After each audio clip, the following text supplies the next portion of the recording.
Cela fait maintenant un peu plus d'une semaine que j'enregistre des clips au FAMAS sur Rainbow Six Siege, aussi appelé le F2, et là ça y est, je sens que le temps est venu enfin de vous les montrer car je ne peux plus en amasser de toutes les actions un peu stylées, un peu clean que je rentre sur Rainbow Six Siege, de toutes les full teams que j'ai réalisées, enfin bon, là je m'emballe. Mais vraiment j'ai l'impression que dès que je sors le FAMAS, je rentre des clips insensés. Donc je vais vous montrer mes clips au FAMAS et je vais essayer de vous expliquer pourquoi cette arme est si puissante. Alors je vous dis tout de suite, il n'y a pas vraiment de but à cette vidéo, hein. Je ne vais pas non plus vous faire un tutoriel sur le FAMAS. Tutoriel 1, viser, 2, tirer, c'est pas très compliqué. C'est simplement pour vous faire part de mon expérience avec ce fameux F2, qui est vraiment une machine à tuer, et puis pour que, j'espère, après la vidéo, vous alliez tester Twitch si vous ne l'avez pas encore fait, et que vous alliez rentrer des clips de porc avec le FAMAS. De même, dans cette vidéo, en plus de vous parler du FAMAS, je vais également, premièrement, dépouiller les résultats du vote sur IQ, que j'avais lancé il y a longtemps de cela, quand je vous avais fait une petite vidéo sur quelles améliorations son gadget devrait subir. Donc je n'avais malheureusement pas dévoilé les résultats et je n'avais pas fait de commentaires dessus, donc j'en parlerai à la fin de la vidéo car j'avais oublié, excusez-moi. Et deuxièmement, je vais vous parler un petit peu de ce que je compte faire sur Rainbow Six Siege à l'avenir, parce que ce jeu est quand même très intéressant, j'ai réfléchi à pas mal de concepts qui pourraient plaire sur ce jeu, et du coup je compte en parler dans la fin de la vidéo. Je vois que vous êtes nombreux à me demander des gameplays, je vais vous expliquer pourquoi de 1 cela n'est pas possible, et pourquoi je vais plutôt me tourner vers un autre format. Bref, on y reviendra à la fin de la vidéo, pour l'instant parlons du F2. Déjà, avant de commencer, sachez que le FAMAS sera toujours une place spéciale pour moi, car c'est avec lui que j'ai réalisé ma toute première vraie full team sur Rainbow Six Siege. En effet, j'avais cru réaliser une full team dans la map avion présidentiel avec un fusil à pompe, mais malheureusement un ennemi avait TK, team kill, un de ses potes, du coup ce n'était qu'une quad que j'ai réalisé, même si j'étais bien le dernier survivant et que j'ai niqué toute l'équipe en face. Mais c'était pas une vraie full team, alors qu'avec le FAMAS, j'ai bien niqué les 5 personnes en face quand j'étais le dernier survivant. Et ça, c'est une vraie full team. C'était mon premier exploit sur Rainbow Six Siege, je pense que cela n'aurait pas été possible avec une autre arme. Alors tiens, pourquoi je n'aurais pas eu le même résultat avec une autre arme que le F2 ? Eh bien, le F2, il est quand même assez craqué. Son craquage complet réside dans sa cadence de tir. Le FAMAS en effet, quel que soit le jeu, est réputé pour avoir une excellente cadence de tir. Notamment dans Battlefield 4, c'était l'arme qui tirait le plus vite du jeu, hein, rien que ça. Dans Rainbow, la tradition se perpétue et le FAMAS dispose d'une cadence assez démoniaque de 980 RPM. Avec une telle cadence, on s'approche très près des 1000 RPM que possédait le FAMAS dans Battlefield 4. Mais bon, grosso modo, vous voyez qu'on est un peu dans le même ordre de grandeur, on a à peu près la même cadence, hein, ça tourne toujours autour des 1000 de toute façon, quel que soit le jeu dans lequel le FAMAS apparaît. Dans Rainbow Six Siege, en tout cas, je crois que le FAMAS, en termes de cadence, est seulement dépassé par la SMG11 et ce n'est même pas une arme principale en fait, c'était une secondaire qui est disponible pour Sledge et Smoke et c'est vraiment une toute petite SMG avec 16 balles, un petit peu comme un Mac 10 en fait. Et cette petite secondaire tire au-delà des 1200 de cadence je crois, mais ce n'est qu'une secondaire après tout. En tout cas, sachez que le FAMAS en tant qu'arme principale est vraiment celle qui tire le plus vite du jeu. Ah, et d'ailleurs j'ai un message à faire passer de la part d'un ami Marceau, un collègue avec qui j'avais joué sur PS3, BF4, etc. Apparemment le FAMAS vient de Saint-Étienne, donc le MAS signifie Manufacture d'armes de Saint-Étienne et FA, fusil d'assaut. Voilà, et apparemment il existait même des FAMAS avec des baïonnettes, c'est assez incroyable, enfin je n'étais pas au courant de tout ça. Et donc il y a plusieurs versions, le F1 et puis le F2, c'est celui qu'on retrouve dans Rainbow Six Siege. Voilà, c'est un mini point histoire, mais je trouvais que ça serait sympa de dire ça quand même. Donc au moins, maintenant vous savez que le FAMAS vient de Saint-Étienne. Bref, donc là on a entre les mains une arme qui dispose d'une cadence assez incroyable, mais surtout ce qui va vraiment vous aider à gagner vos gunfights et à rentrer les têtes facilement, c'est le peu de recul dont le FAMAS dispose. En effet, ce qui est parfait avec le FAMAS, c'est que vous possédez une énorme cadence de tir, mais que les balles qui vont être tirées formeront une sorte de laser en fait. On n'est pas dans Star Wars, mais c'est simplement le fait que les balles seront extrêmement précises et iront toutes dans la même direction sans être affectées par une dispersion quelconque. Donc voilà, dans Rainbow Six, on a des armes qui vont vraiment cracher des pluies de balles, et donc là, je parle évidemment de la P90. Cette arme-là, c'est du n'importe quoi, c'est un vrai foutoir. Quand vous commencez à tirer, ne vous avisez pas de rester appuyé sur la gâchette, ou autrement, cette arme va se transformer en une vraie usine à balles incontrôlable. Donc franchement, la P90 n'est pas top à ce niveau-là, alors que le FAMAS fait aussi bien le taf à courte distance, parce qu'il tire super vite, et à longue portée, car vous pouvez très facilement aligner des têtes sans avoir à gérer beaucoup de recul. Donc voilà, cadence de tir extrême, plus recul modéré, on obtient un cocktail explosif. Donc voilà, je pense avoir terminé ma partie sur le F2, et je pense très sincèrement que sans vraiment m'avancer et sans prendre de risques, le FAMAS est bel et bien l'arme la plus efficace quand vous jouez en attaquant. Donc si votre mission est de faire du kill, vous avez plusieurs choix, soit vous prenez Fuse, notamment grâce à son gadget, soit vous prenez Buck, qui est un personnage très perso pour le coup, mais qui est très puissant avec son switch parmi le fusil à pompe et le fusil d'assaut, ou pour finir vous pouvez prendre Twitch avec son FAMAS qui est surpuissant. A noter d'ailleurs, donc petite parenthèse sur la deuxième arme de Twitch, donc le 417, c'est un espèce de DMR, donc un fusil semi-automatique, qui est puissant également, mais il faudra dans ce cas-là plus 3 ou 4 balles, et je trouve que pour un fusil automatique, 3 ou 4 balles, surtout dans Rainbow, où l'action est très concentrée et très rapide, eh bien c'est plutôt mortel dans certaines situations. En tout cas, il est vachement sympa, personnellement j'ai mis un ACOG sur le 417 et un viseur holo sur le FAMAS, comme ça je peux être prêt à peu près à toutes les situations. Mais évidemment, dans des maps un petit peu close quarters comme Maison ou Café Dostoïevski, je préférerais le F2 avec ses lunettes holo, et dans des cartes un petit peu plus grandes, comme par exemple le Yacht ou Canal, et bien dans ce cas-là je prendrais plutôt le 417, même si au fond, dites-vous bien que le FAMAS sera toujours plus puissant ou plus versatile que le 417. C'est simplement le fait que j'aime bien changer un petit peu de style, et ne pas tout le temps me servir des mêmes armes OP. D'ailleurs actuellement, Rainbow Six Siege possède déjà 22 opérateurs, et cela me désole de voir des personnes jouer avec tout le temps le même opérateur. Je comprends qu'on a un favori, mais selon moi il faut quand même mixer un petit peu le gameplay et pouvoir tous les tester, etc.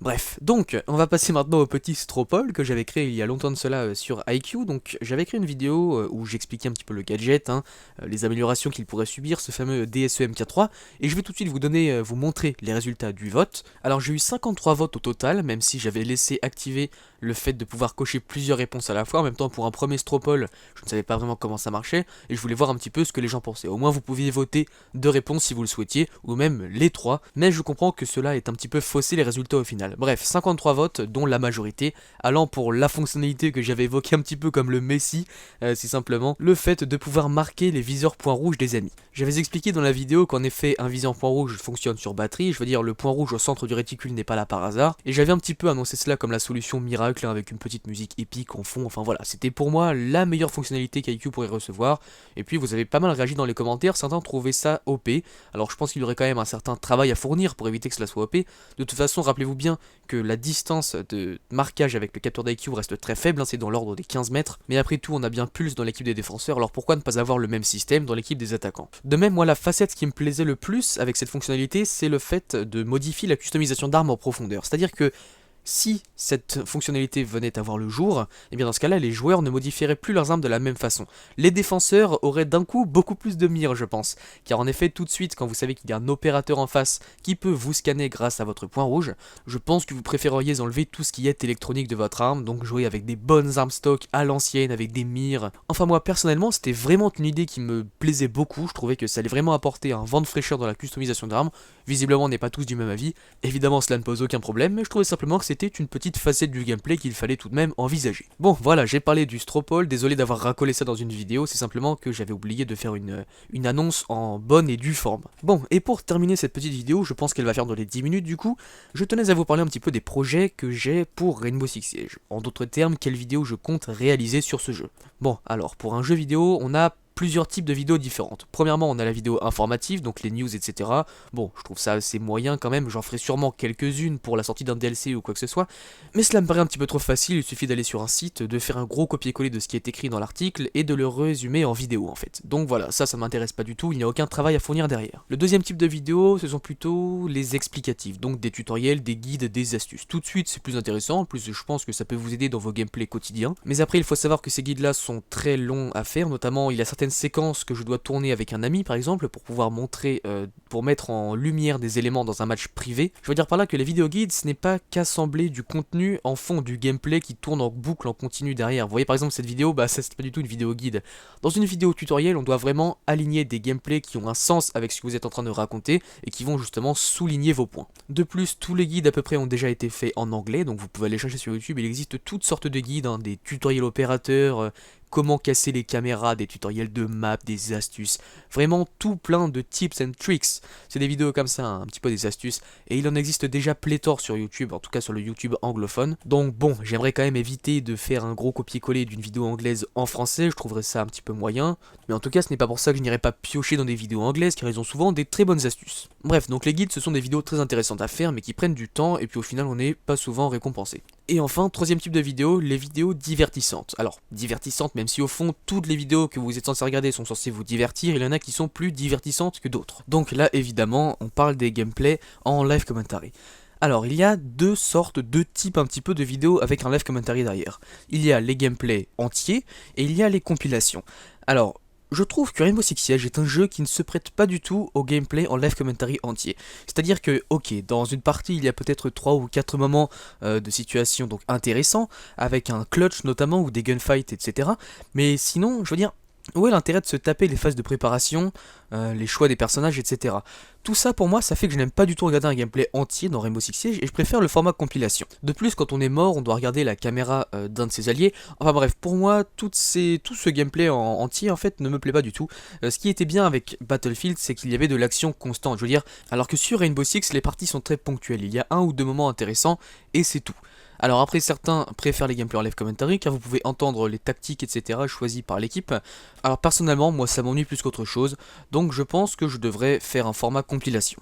Donc dans un format compilation on pourrait y retrouver des parties épiques, donc quand je fais des belles actions, mais on peut également y trouver des moments fun et des délires, et c'est ça qui fait vraiment tout le charme d'une vidéo, c'est quand il y a des moments un petit peu intéressants qui sortent de l'ordinaire, et l'avantage d'une compilation c'est que tous ces moments sont réunis en un court laps de temps, comme ça vous n'avez pas à perdre votre temps devant des situations qui ne sont pas très intéressantes. Alors évidemment je n'exclus pas la possibilité d'un gameplay entier, mais sachez qu'ils seront plutôt situationnels, je veux dire j'en posterai assez rarement, ça dépendra vraiment de la période ou du gameplay que j'ai enregistré. Déjà soyez quasiment certain que c'est du simple, car à mon avis c'est en simple qu'on peut se taper les plus gros délires, etc.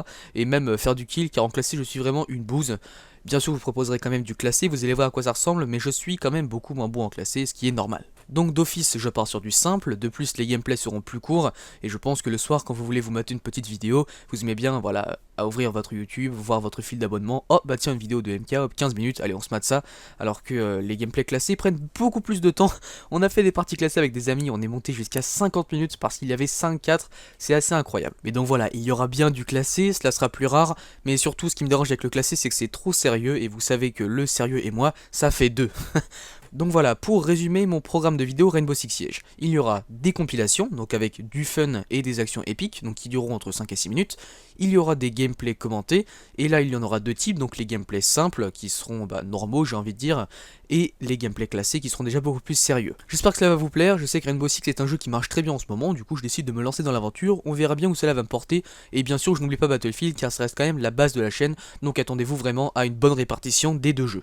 Je fais toujours attention à ne pas laisser Battlefield de côté car c'est quand même la base. Alors le seul problème qui va à l'encontre de ce petit projet, et c'est un problème de matériel. C'est-à-dire que je possède un Elgato Game Capture HD et pas la version HD 60. Donc j'ai la version ancienne, la version précédente, la première version. Ce boîtier est très utile, cependant il lui manque une prise, je veux dire une entrée audio, qui fait que j'aurais pu connecter un câble allant directement de ma manette qui enregistre tout ce qui se dit dans le chat vocal de la PlayStation 4 et qui allait directement se figer dans l'Elgato. Évidemment, le Game Capture HD n'était pas assez avancé à cette époque et était à la base fait pour enregistrer la PS3, là où la manette n'avait pas encore de port jack. Autrement dit, je possède le mauvais boîtier d'acquisition pour enregistrer la voix de mes collègues en partie. Et donc tant que je n'ai pas de boîtier qui me permet d'enregistrer la voix de mes coéquipiers, cela n'a aucun intérêt. Je suis actuellement en négociation avec quelqu'un sur le bon coin pour qu'il me vende son Elgato HD 60 pour 80 ou 90 euros, et je vais sûrement revendre mon Elgato Game Capture HD aux alentours de 60-70 euros, comme ça je n'aurai mis que 20 euros dans un nouveau boîtier. Et puis je serai enfin capable d'enregistrer les voix de mes équipiers en partie. Et tout de suite ça sera vraiment la naissance d'une série très conviviale je pense, qui montrera des fails, du fun et du délire. Et je pense que ça va être vraiment sympa, et j'ai envie de faire ça depuis très longtemps, malheureusement les problèmes techniques m'en empêchent. Vous ne pouvez pas savoir à quel point je rage de rater tous ces clips, je vais dire tous les clips que vous voyez en fond. Imaginez si j'avais enregistré le gameplay en commentary, imaginez les actions en FAMAS. Vous imaginez si j'avais parlé par-dessus, ça tout de suite je l'aurais mis dans un épique clip, ça aurait été vachement sympa. Et là malheureusement je suis contraint de vous les proposer en fond, sans son, car je n'avais pas tout simplement le moyen d'enregistrer ma voix, ni celle de mes amis. Tous ces clips là sont gâchés, ils sont juste là pour faire beau en fond, mais je veux vraiment qu'ils soient au cœur même d'une vidéo qui sera une compilation, et je pense que la naissance de cette série sera très profitable à la chaîne, notamment car cela sera un format qui sera très agréable à regarder, enfin je l'espère. Et bien ça y est, je pense avoir parlé de tout ce que j'avais à vous raconter, donc j'ai parlé du FAMAS, le gros crack de Rainbow Six Siege, j'ai parlé du Stropole sur le DSMK3, et j'ai parlé de mes projets sur Rainbow Six Siege. J'espère que cela vous a plu, n'hésitez pas à me dire en commentaire ce que vous en pensez, notamment les projets, c'est ce qui m'intéresse le plus, et je suis vraiment désolé si vous avez l'impression que je vous ai fait perdre votre temps avec tout le charabia sur les projets. C'est vrai que ces vidéos ne sont pas vraiment les plus intéressantes à écouter, mais là il fallait vraiment que je vous parle de ce projet qui me tient à cœur et que malheureusement je ne peux pas encore réaliser. Bon, en tout cas si ça vous a plu, c'est cool, si ça ne vous a pas plu, je suis désolé. Quoi qu'il en soit, je vous retrouve la prochaine fois pour une nouvelle vidéo. Allez, salut!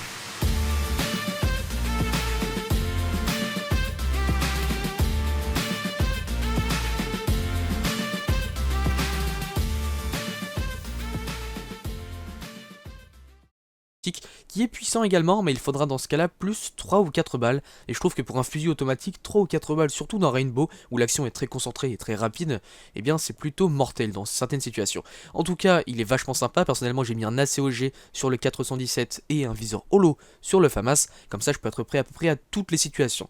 Mais évidemment, dans des maps un petit peu close quarters comme Maison ou Café Dostoïevski, je préférerais le F2 avec ses lunettes holo, et dans des cartes un petit peu plus grandes, comme par exemple le Yacht ou Canal, et bien dans ce cas-là je prendrais plutôt le 417, même si au fond, dites-vous bien que le FAMAS sera toujours plus puissant ou plus versatile que le 417. C'est simplement le fait que j'aime bien changer un petit peu de style, et ne pas tout le temps me servir des mêmes armes OP. D'ailleurs actuellement au Rainbow Six Siege je possède déjà 22 opérateurs, et cela me désole de voir des personnes jouer avec tout le temps le même opérateur. Je comprends qu'on a un favori, mais selon moi il faut quand même mixer un petit peu le gameplay, et pouvoir tous les tester, etc.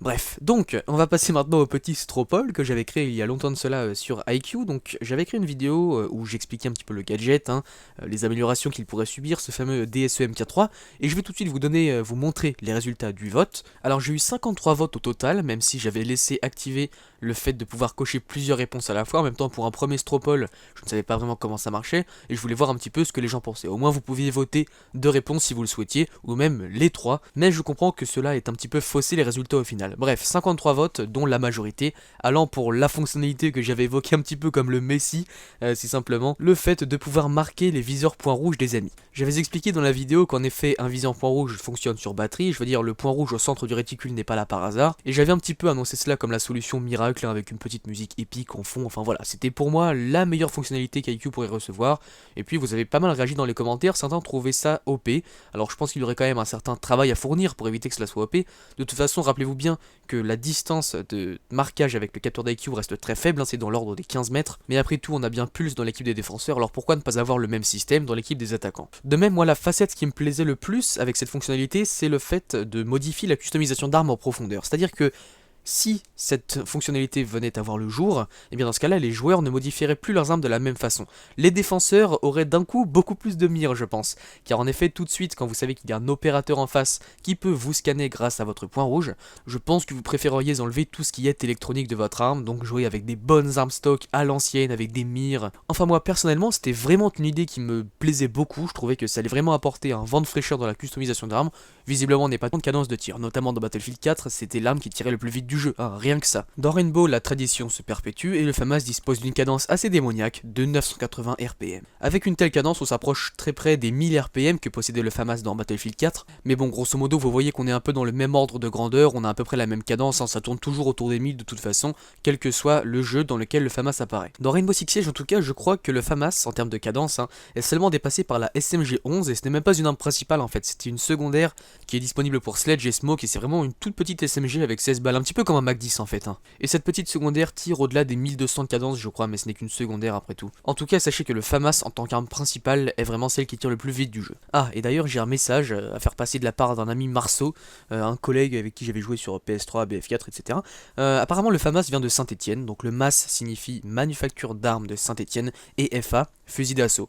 Voilà, et apparemment il existait même des FAMAS avec des baïonnettes, c'est assez incroyable, enfin je n'étais pas au courant de tout ça. Et donc il y a plusieurs versions, le F1, et puis le F2, c'est celui qu'on retrouve dans Rainbow Six Siege. Voilà, c'est un mini point histoire, mais je trouvais que ce serait sympa de dire ça quand même. Donc au moins, maintenant vous savez que le FAMAS vient de Saint-Etienne. Bref, donc là on a entre les mains une arme qui dispose d'une cadence assez incroyable, mais surtout ce qui va vraiment vous aider à gagner vos gunfights et à rentrer des têtes facilement, c'est le peu de recul dont le FAMAS dispose. En effet, ce qui est parfait avec le FAMAS, c'est que vous possédez une énorme cadence de tir, mais que les balles qui vont être tirées formeront une sorte de laser en fait. On n'est pas dans Star Wars, mais c'est simplement le fait que les balles seront extrêmement précises et iront toutes dans la même direction sans être affectées par une dispersion quelconque. Donc voilà, dans Rainbow Six, on a des armes qui vont vraiment cracher des pluies de balles, et donc là, je parle évidemment de la P90, cette arme-là, c'est du n'importe quoi, c'est un vrai foutoir. Quand vous commencez à tirer, ne vous avisez pas de rester appuyé sur la gâchette, ou autrement, cette arme va se transformer en une vraie usine à balles incontrôlable, donc franchement, la P90 n'est pas top à ce niveau-là, alors que le FAMAS fait aussi bien le taf à courte distance,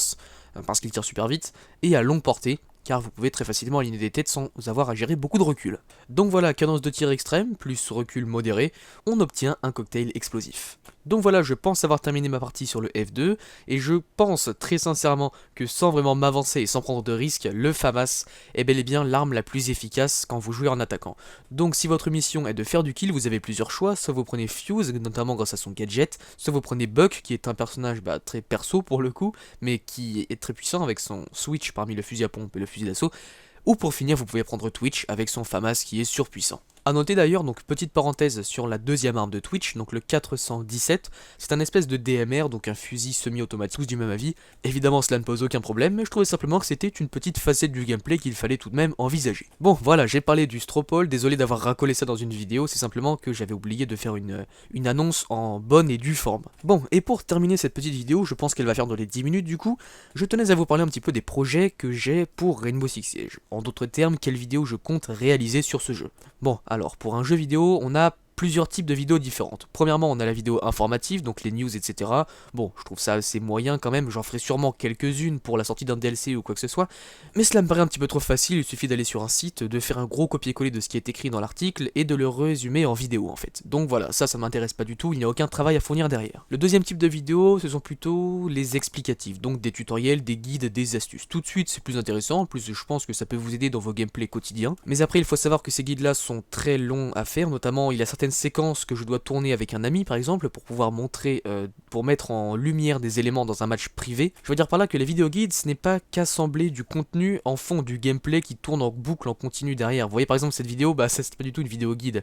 Dans une vidéo tutoriel on doit vraiment aligner des gameplays qui ont un sens avec ce que vous êtes en train de raconter et qui vont justement souligner vos points. De plus, tous les guides à peu près ont déjà été faits en anglais, donc vous pouvez aller chercher sur YouTube, il existe toutes sortes de guides, des tutoriels opérateurs, comment casser les caméras, des tutoriels de map, des astuces, vraiment tout plein de tips and tricks. C'est des vidéos comme ça, un petit peu des astuces, et il en existe déjà pléthore sur YouTube, en tout cas sur le YouTube anglophone. Donc bon, j'aimerais quand même éviter de faire un gros copier-coller d'une vidéo anglaise en français, je trouverais ça un petit peu moyen, mais en tout cas ce n'est pas pour ça que je n'irai pas piocher dans des vidéos anglaises, car ils ont souvent des très bonnes astuces. Bref, donc les guides ce sont des vidéos très intéressantes à faire, mais qui prennent du temps, et puis au final on n'est pas souvent récompensé. Et enfin, troisième type de vidéo, les vidéos divertissantes. Alors, divertissantes, même si au fond, toutes les vidéos que vous êtes censés regarder sont censées vous divertir, il y en a qui sont plus divertissantes que d'autres. Donc là, évidemment, on parle des gameplays en live commentary. Alors, il y a deux types un petit peu de vidéos avec un live commentary derrière. Il y a les gameplays entiers, et il y a les compilations. Alors, je trouve que Rainbow Six Siege est un jeu qui ne se prête pas du tout au gameplay en live commentary entier. C'est-à-dire que, ok, dans une partie, il y a peut-être 3 ou 4 moments de situation donc intéressants, avec un clutch notamment, ou des gunfights, etc.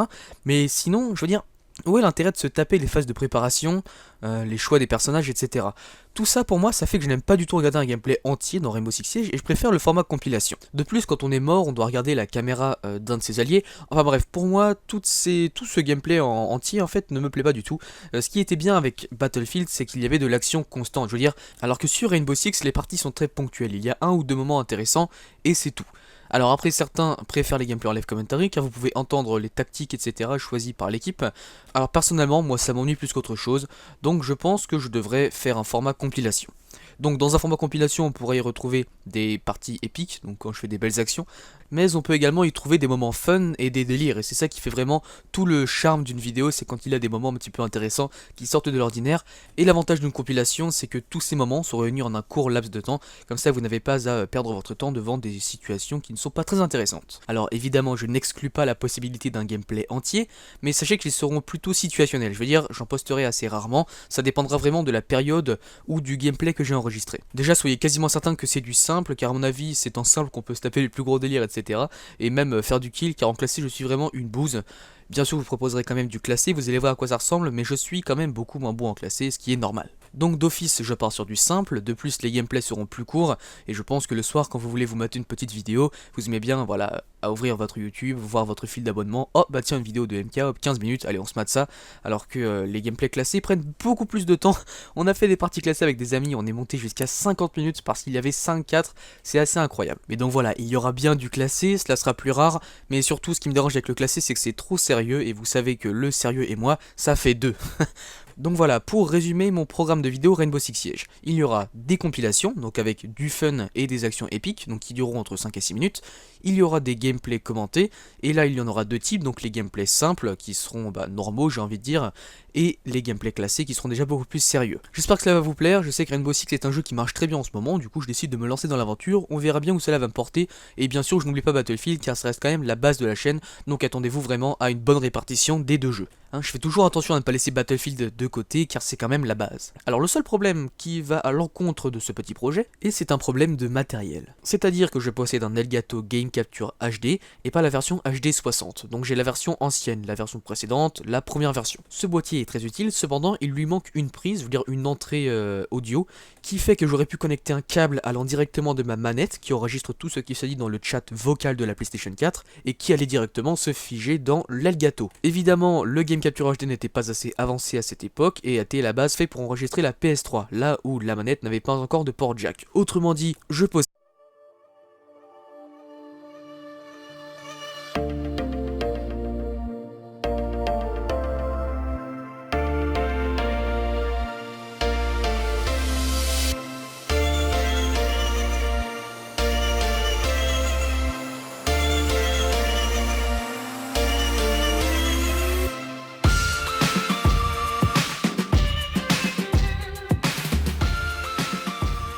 Cela fait maintenant un peu plus d'une semaine que j'enregistre des clips au FAMAS sur Rainbow Six Siege, aussi appelé le F2, et là ça y est, je sens que le temps est venu enfin de vous les montrer car je ne peux plus en amasser de toutes les actions un peu stylées, un peu clean que je rentre sur Rainbow Six Siege, de toutes les full teams que j'ai réalisées, enfin bon, là je m'emballe. Mais vraiment j'ai l'impression que dès que je sors le FAMAS, je rentre des clips insensés.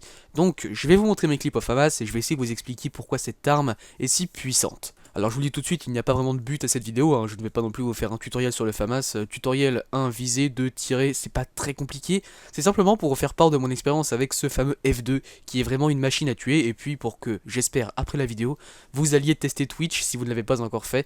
Et que vous alliez rentrer des clips de porc avec le FAMAS. De même dans cette vidéo, en plus de vous parler du FAMAS, je vais également, premièrement, dépouiller les résultats du vote sur IQ que j'avais lancé il y a longtemps de cela. Quand je vous avais fait une petite vidéo sur quelles améliorations son gadget devrait subir. Donc je n'avais malheureusement pas dévoilé les résultats et je n'avais pas fait de commentaire dessus, donc j'en parlerai à la fin de la vidéo car j'avais oublié, excusez-moi.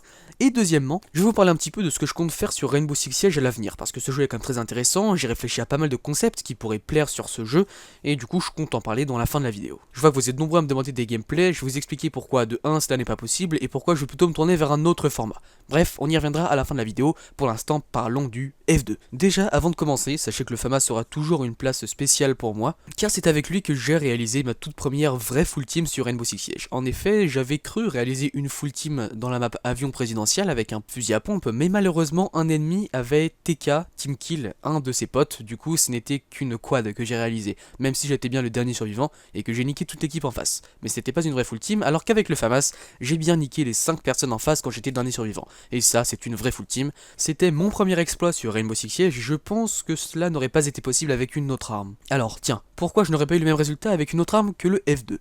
Eh bien, le F2, il est quand même assez craqué. Son craquage complet réside dans sa cadence de tir. Le FAMAS, en effet, quel que soit le jeu, est réputé pour avoir une excellente